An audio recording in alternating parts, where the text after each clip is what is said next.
So with the AI project, our main intention was really building a super large-scale data set for multiple languages and using this data set to train a language model or to fine-tune the language model, actually. But in total, this project took 14 months, which is quite a long time for a research project. You may know that. And it was lots of like challenges because data collection is not very straightforward, although the idea is extremely simple, but it's not that straightforward. But at the end, more than 3,000 people contributed data set. The core research team was plus 50, which is a really large team from all different countries, different research institute, industry, and also academia. As a main artifact, we had probably the largest multilingual instruction tuning collection data mixture, over 500 million data points, which is extremely nice because also there's a certain degree of quality that we checked for the data set. This data set, in particular, the highest quality part is over 200,000 data samples is directly annotated by the human annotators, the researchers that collaborated, includes 101 languages.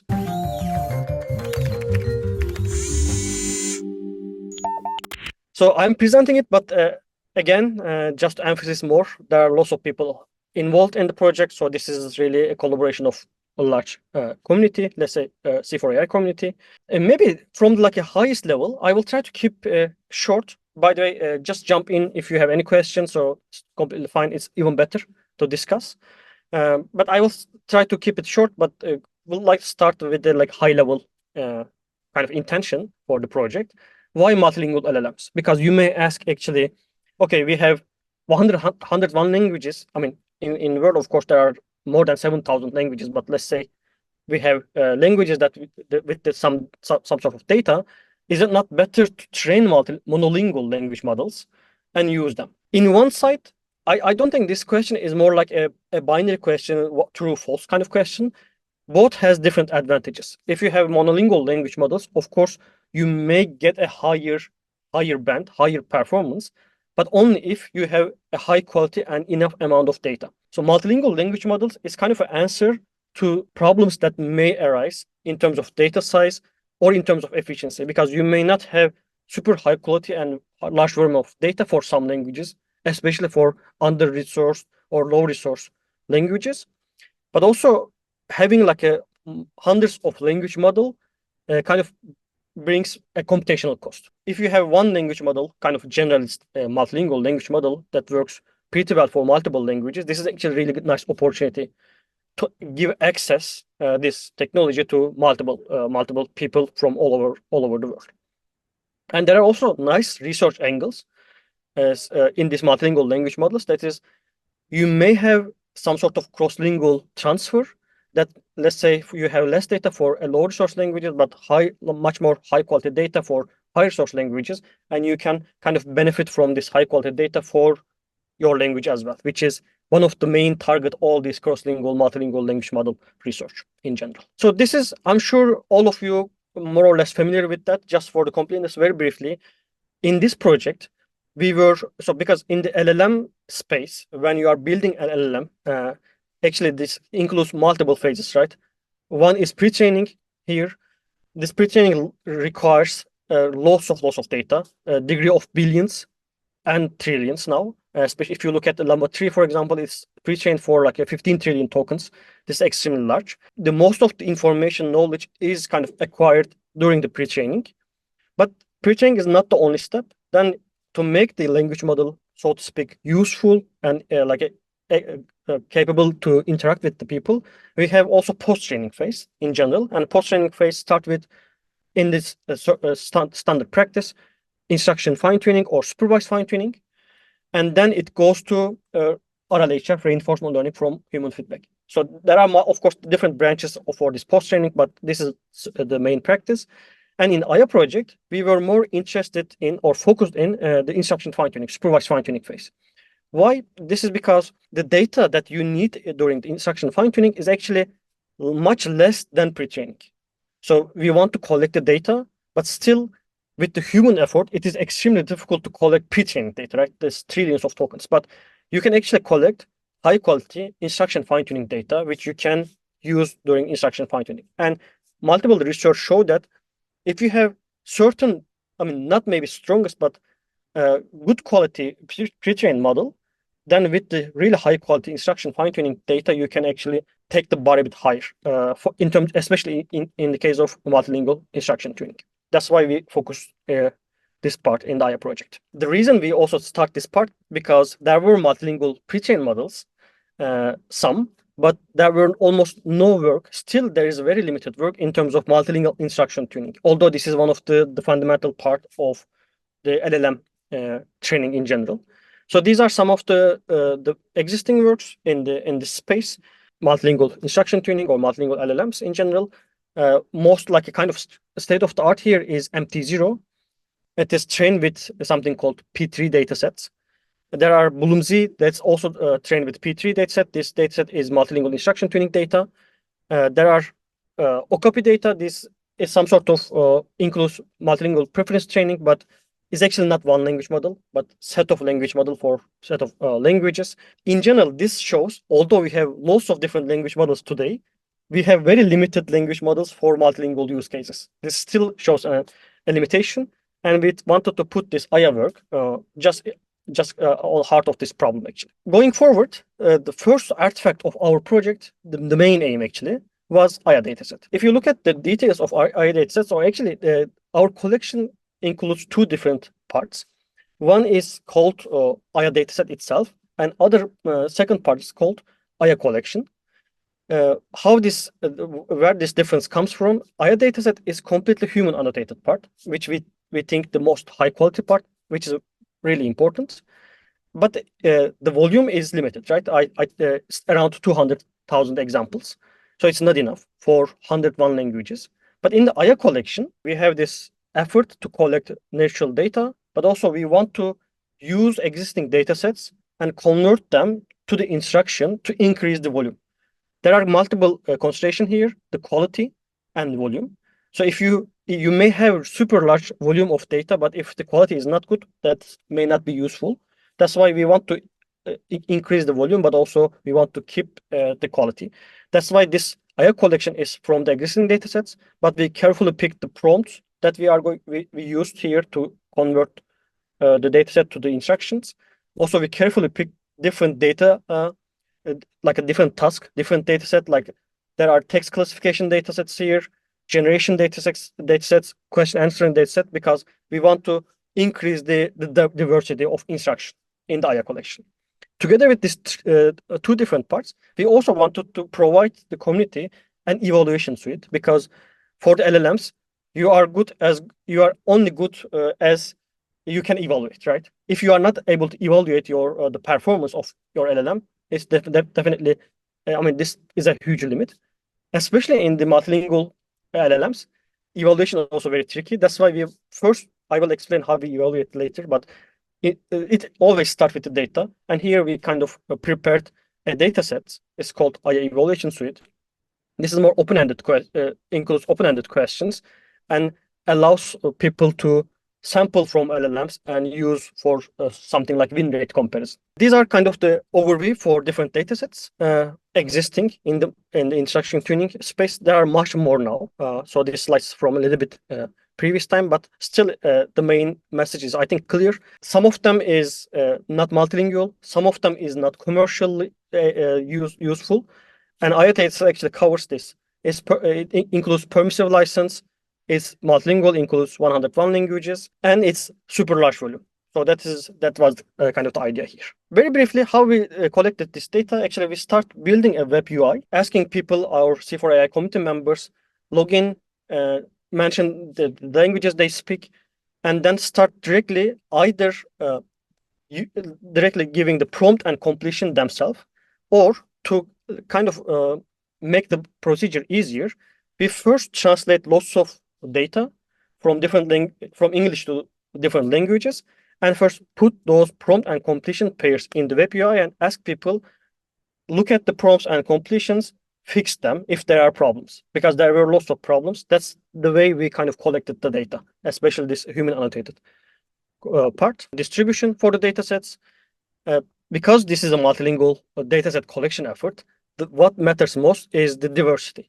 If we have like a 200K examples, but 150K from English, that definitely not useful for us, right? That's why we really care about the diversity. And if you look at the geodiversity, there is a nice diversion here. I mean, nice variety here. And in terms of also how we collected the data, there are data set that is translated from XP3X data. That is one part of it. There is completely annotated from the community members. There is another part of it. That's why there are different dimensions of variety. This part that I was kind of trying to explain in terms of the task types and the dataset types, because for the collection, quality and the diversity is really important. And also, if you look at the instruction tuning literature, it is good if you have a diverse set of tasks. Otherwise, it would be really like kind of focus on the task that you are fine tuning. But what we want from LLMs is more like being a generalist, right? That's why we include summarization, translation, paraphrasing kind of tasks. These are more generation or focus tasks. There are question answering tasks. Also, there are text classification tasks. So all of them have a different impact on the resulting model. For example, language understanding performance potentially coming mostly from text classification task or maybe reasoning performance. But if model is not able to generate, then actually it's not useful, right? That's why we also wanted to put lots of data sets to kind of push the generation capability of the model. It's kind of really nice plot. In terms of the green line, this is distribution of the Wikipedia articles for different languages in terms of the ratios. And it is very skewed, right? If you look at through the tail, distribution is going down quite heavily. But the bars actually distribution of the languages in Aya collection. And this is not as skewed as the green bar, right? This is exactly what we want to do. Actually, we want to have the kind of balanced data sets for multiple languages. Finally, this is what I was saying about the evaluation suite. So the main angle here, especially evaluating the multilingual language models, there are multiple benchmarks that you can look at. We looked at as well, but also without understanding how good generations are sampled from the language models for multiple languages, is the main way to do it. Actually, using an open-ended data set, prompt the language model, get the generations, and compare the generations of different models. But the main bottleneck to do that, there is no really data set that is free from different cultures, different like language-specific context.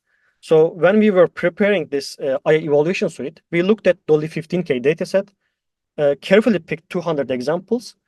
These 200 example doesn't have any like culture references or country-specific context. For example, one prompt may ask actually something about American soccer, but I mean, this doesn't make much sense asking in Yoruba, right? So we try to kind of pick the examples that free from those kind of situations and translated these prompts and generations to 101 languages. This is what we call Dolly machine translated.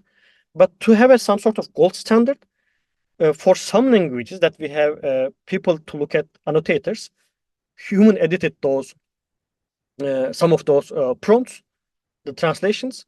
This kind of have a gold standard Dolly data evaluation data set. And another part, which what we call a human annotated, this part is completely collected from the data. We kind of pick 250 example from the data collection directly from the community members and use as the test data. That is the evaluation suite. So now I will move to like how we use this data to train to kind of fine tune the model. But if there are some things, if in your mind, feel free. IAM model itself is as an artifact is a model, is a 13 billion parameter model based on MT5 pre-trained language model. But actually, IAM model effort, it's not about the model itself only, but it's about building a recipe, a multilingual instruction fine-tuning recipe, but also building a recipe for evaluating a multilingual LLM. So we really put lots of effort to understand the training dynamics in the multilingual instruction tuning, but also to understand what is the best way to evaluate a multilingual language model, to kind of iterate our model, but also to compare with the state of the art in the literature. Our training data, fine-tuning data, of course, on top of the AYA dataset, right? This is our initial point. We collected data and we wanted to see if data is useful or not. Although AYA dataset is a really large collection, we still wanted to improve the diversity by adding much other data set that is available in the space, LLM space. So these are XP3X. Actually, this XP3X also kind of built throughout the IA project. There was XP3, but the XP3 kind of extended to 101 languages, and we call it XP3X. We added this to the IA collection. There is also a dataset called data provenance collection. This is a set of dataset that is completely permissively licensed data. So we pick a subset of this data provenance collection, use them as a part of dataset. We call it multilingual templates. These are not human annotated, but as converted as instructions. That is one part. IA dataset from the IA collection is the human annotated portion of the fine-tuning data. This is another part. We use also translation as augmentation method here. We translated high-quality, open-ended generative datasets like Flang collection, Dolly 15K. There are multiple datasets here. There are some examples only to increase the data, but also to not only to increase the volume of data, but to increase the data in all the languages. Because if you have a dataset and if you can translate it into 101 languages, then you can have some sort of balance, right? That is another thing. Last piece of the fine-tuning data, fine-tuning mixture, was synthetically generated data. This was really helpful. We see the real impact doing that. And how we do it, we take the dataset called ShareGPT, but this ShareGPT dataset is built prompts from people and generations from ChatGPT. But we didn't want to use ChatGPT completions because of the licensing issues. We wanted to respect the license. And then we use this, only we use the prompts, but we used Cohere's comment model, which is another state-of-the-art LLM, to sample the generations in English. Then we translated this prompt completion pairs into 101 languages. That was the last part. In total, this mixture includes 101 languages and more than 200 million examples that has been used. IA collection itself has more dataset, but of course it's impossible to use all of them. That's why we had a subset of IA collection during the instruction fine-tuning. These are some numbers showing the composition of the data. What matters most here, where you would like to look at, is language ratios. XP3X datasets or data provenance collection has a skewed distribution, more proportion in the high resource languages, but very less proportion in the middle resource or lower resource languages. We included these datasets to increase variety or diversity in the different task types. But to increase the diversity in different languages, then it comes to IA dataset or IA collection. If you look at the IA collection, actually proportion of low resource languages and middle resource languages is pretty high in total. Together with this yellow languages and with the IA dataset and IA collection, we kind of increase the balance in both different task types, but also in different languages. And this is same for ShareGPT comment because this is also an artifact of translation. Another important thing in terms of the fine-tuning recipe was really finding the best balance or sampling strategy as we train, because although we had this 200 million examples, training a language model for 200 million examples is extremely costly. That's why we had a limited kind of data budget, which was like 25 million. And then the question is how you sample best to find the balance that you have in the datasets, right? So one way would be you can just use the natural distribution of the dataset, but then you would have a really high number of English samples, but very low number of other languages. So if you think this is 101 language setup, then you would have below 0.5% for all the languages, but 25% for the English, right? This is not really balanced, very skewed. Another idea would be decreasing the English percentage, or generally decreasing the high resource language percentages, and slightly bit increasing all other language percentage, which we did at the end, which we call it translated data upweighted. So we upweighted all the translated data a little bit so that the balanced ratio for non-English languages is increased, but English decreased to around 7-8. So why we did not do complete uniform sampling? That might be a question. This is because most of the different tasks, task categories, like as I showed, like a translation or summarization, question answering, text classification tasks data is actually coming from the English portion. If we uniformly sample, then we would have a balance in languages, but we won't have balance in terms of the task types. That's why we still keep the English portion slightly bit higher, but decrease from the natural distribution. That was kind of the gist what we did in terms of the supervised fine tuning. So this is the last piece, evaluation. You maybe like 5 minutes more, then I would like to kind of open the discussion here. But evaluation, as I said, is extremely important. Everyone knows evaluation for language models in general extremely tricky because it depends what do you want to evaluate and how do you want to evaluate. But when you have a multilingual language model, this is even more tricky because now you need to evaluate multilingual capabilities as well, which is very hard to start with. So our approach was really kind of developing a holistic view of the capabilities to understand the capabilities of LLM. What I mean holistic, actually, we kind of gathered lots of evaluation, lots of benchmarks or evaluation types, and use all of them at the same time. So more, in particular, we used, for example, zero-shot unseen tasks. These tasks are like a more discriminative characteristic tasks, but completely unseen. So during training, any of these tasks or data sets haven't been used in the supervised fine tuning. We use few shot evaluation because few shot and zero shot kind of shows two different things. I mean, not entirely different, but kind of different capabilities. In particular, we used multilingual MMLU. I think MMLU is quite well known now in the LLM space. As I said, the generation is important. Generation capability of language model is important. That's why we use some generative tasks to evaluate model like translation, summarization, or generative question answering. This is tidy QA. Using the AI evaluation suite, we used this human evaluation or simulated evaluation. Basically, we looked at the win rates using the same prompt and compare with the state of the art AI model generation and the other state of the art model generation and look at the win rates. And very preliminary way, we looked at the safety. We evaluated model in terms of toxicity detection, in terms of harmfulness, or gender bias. And in total, all this evaluation set includes, I think, 99 languages from 13 different datasets. I didn't want to show all the evaluation results because as I just showed, there are multiple evaluation datasets. So there are lots of numbers. It would be too much for the presentation. But I think what shows most significant is the open-ended generation, because if model is not able to answer open-ended question, then it's not useful, more or less, right?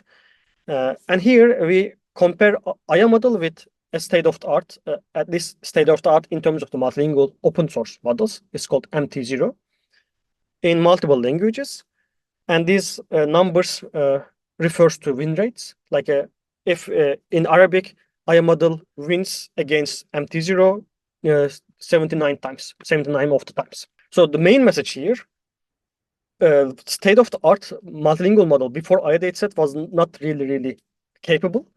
Actually, we put a bar, we kind of established a new baseline. I would like to say in that way. It's not like a state-of-the-art as in the best model ever, but it's really, we now have a really established baseline for the multilingual LLMs. Actually, AI model kind of does this. So there is a significant difference in terms of the performance. So AI model outperforms quite heavily.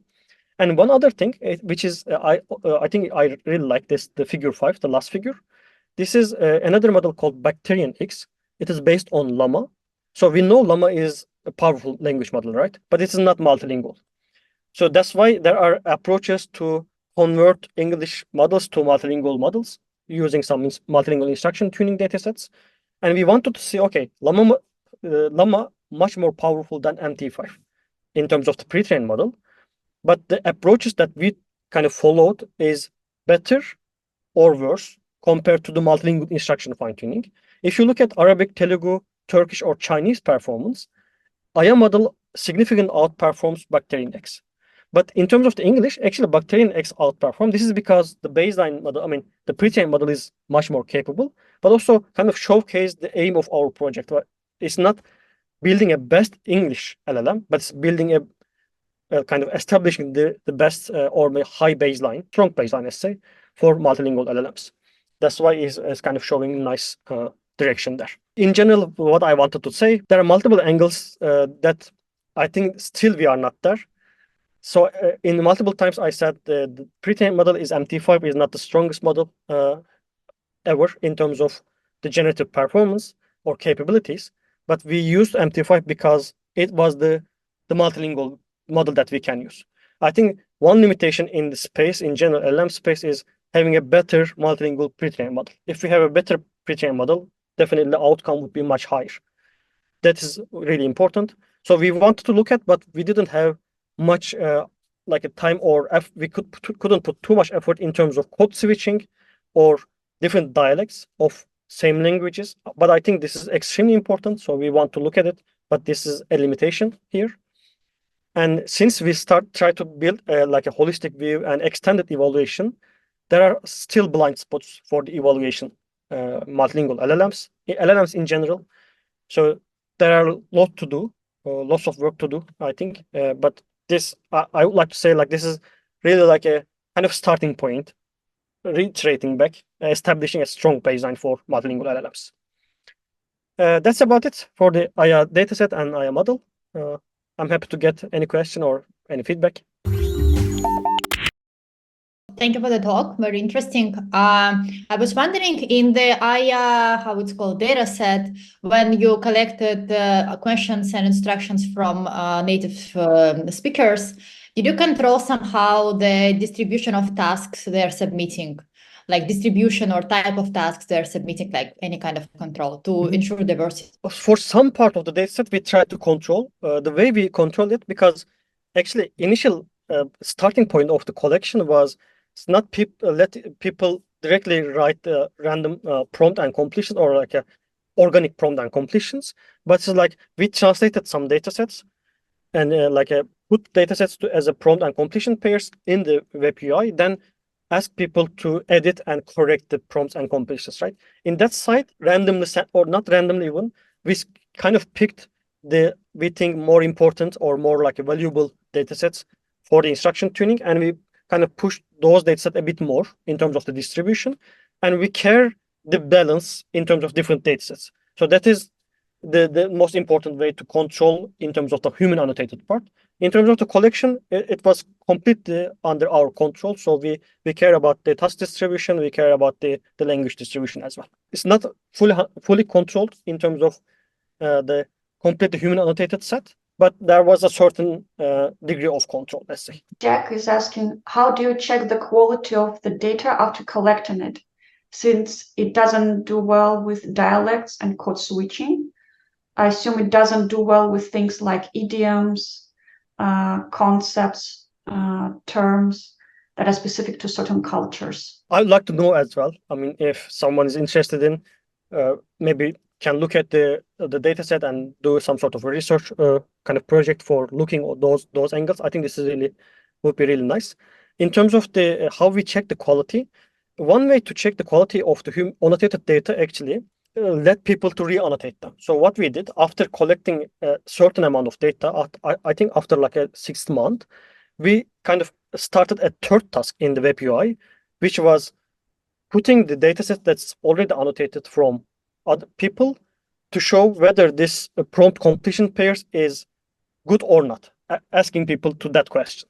So to kind of check the quality using the human annotators as well. This is one way. The second way, also we looked at, since we start from the translation and ask editing people to the existing data, we looked at how much changes has been done in the original prompt and completion pair.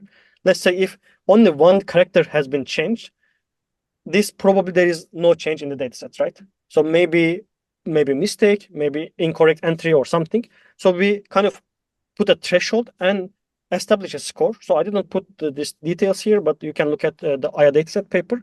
We had a simple scoring function.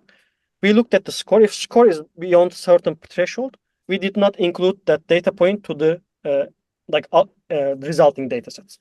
If the edit and generated edited prompt, re-annotated prompt, let's say, is above the threshold, then we include it inside the datasets. So this is just to be fair, a degree of quality control, but of course it's not like it's impossible to check all the collected dataset again by the human annotators, because that's kind of the point, right?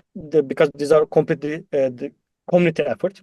So it would be a bit of hard to recheck all the data points, but we check some distribution of the data points and use this scoring and thresholding to have a sense of quality. You have a community on Discord, and basically you ask that community, the active community, to participate in this, right?